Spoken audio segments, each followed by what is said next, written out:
Hey, what's up guys? Ken here from the Retro Toyscapades channel. In the spotlight today are the heroes of GOO JIT, the line of fun, stretchable toys with humanoid creature and animal designs that has taken the toy collecting world by storm in the short span of just maybe about a year and a half. Now I'm throwing the spotlight back on series 1 of these figures, and I have Zohario the lion here from that series, the only one from my collection that comes from that bygone problematic era. Now Zohario of course has seen better days, but we'll get to that. Now this channel may focus mainly on retro toys from the 80s and 90s, but something about the heroes of GOO JIT just hits that retro sweet spot for me, because the design elements remind me of other creature human hybrid toys from yesteryear, such as the Thundercats, Biker Mice from Mars, and even the Teenage Mutant Ninja Turtles. Plus, my son is a huge fan of the series.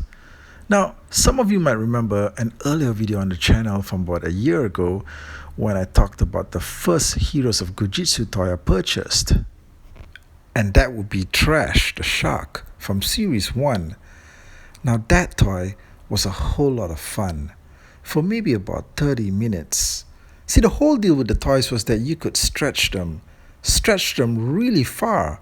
In fact, the packaging says that you can stretch them for maybe about 3 times the actual size. But unfortunately, the material used on these Series 1 figures was simply not meant to withstand such stretching. Now I can understand if a toy with these abilities would eventually start to show signs of wear in about a year or so. Man, you wish. These things started breaking apart after just a day or two. And to make things worse, the paint elements they used on these figures for the figures' clothing and other details such as their faction and group symbols would wear off after just a few hours of play.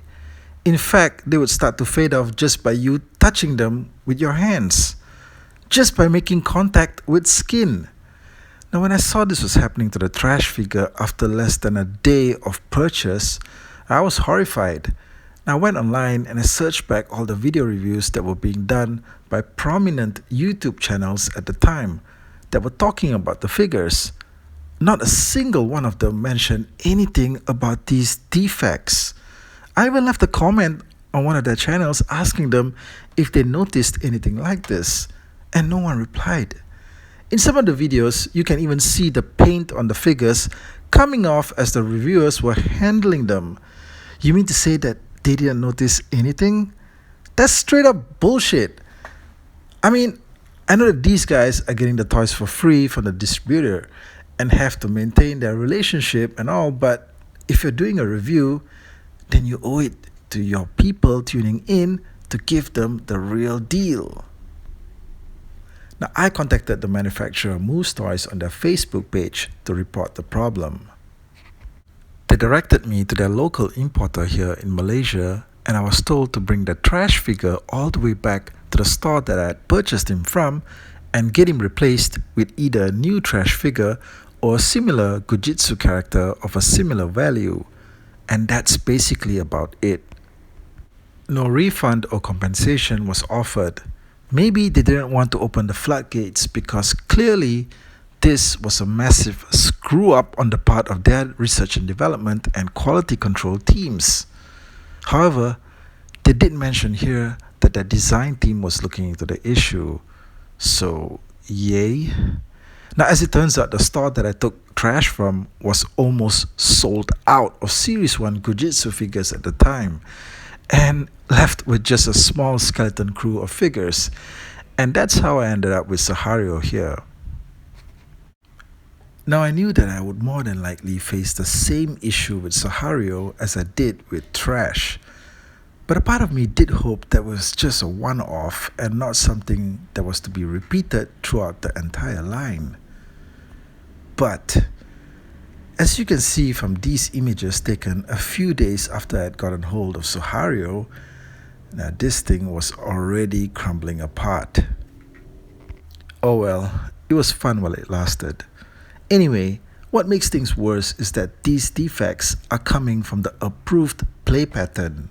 I mean, you are supposed to stretch these things. You are supposed to pull them, to squeeze them, to bend them, to fold them, to hug them. I don't know. It's like getting a transformer toy that's supposed to transform by you moving its parts around. Now, that's what you do with transformers, right? You transform them. But the first part that you end up moving ends up breaking in your hands. Now, what do you do then? Now, I guess when it came to that first series of Heroes of GOO JIT toys, I realized that maybe they should never have been taken out of package.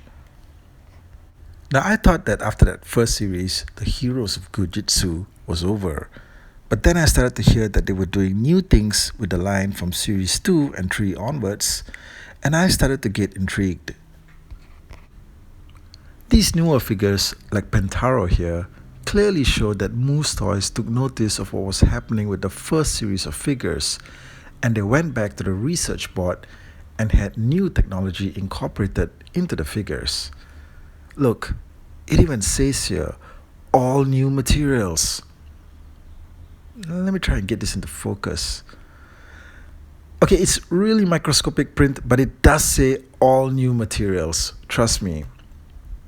But just by handling these new figures, you can tell that they actually hold up a lot better and they won't tear that easily.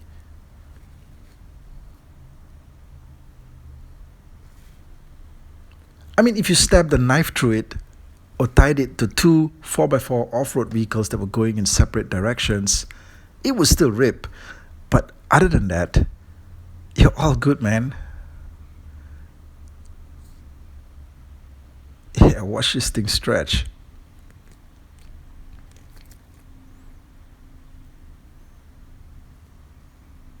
This is great, man. I'm not even worried about this thing breaking. Now the head on this is softer and squeezable compared to the Series 1 heads, which was solid and hard. Anyway, the heads were never an issue unless these were being used to throw at somebody's face.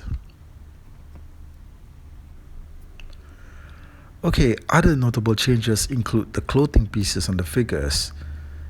Instead of using paint applications, these are now separate rubber pieces that won't crack or tear.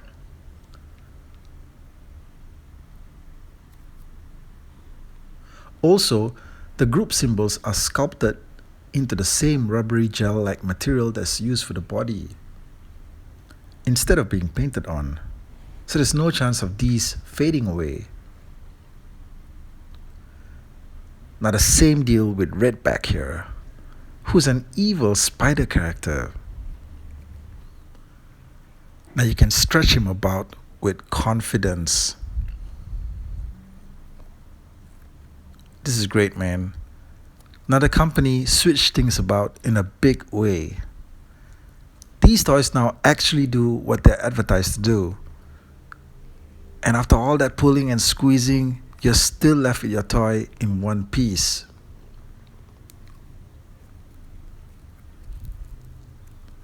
With Redback here, you see how the group symbol is sculpted onto his shorts. And interestingly, the entire pair of shorts is one removable piece.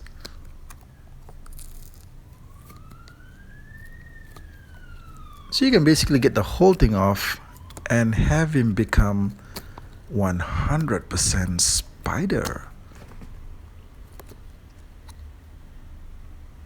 Yep.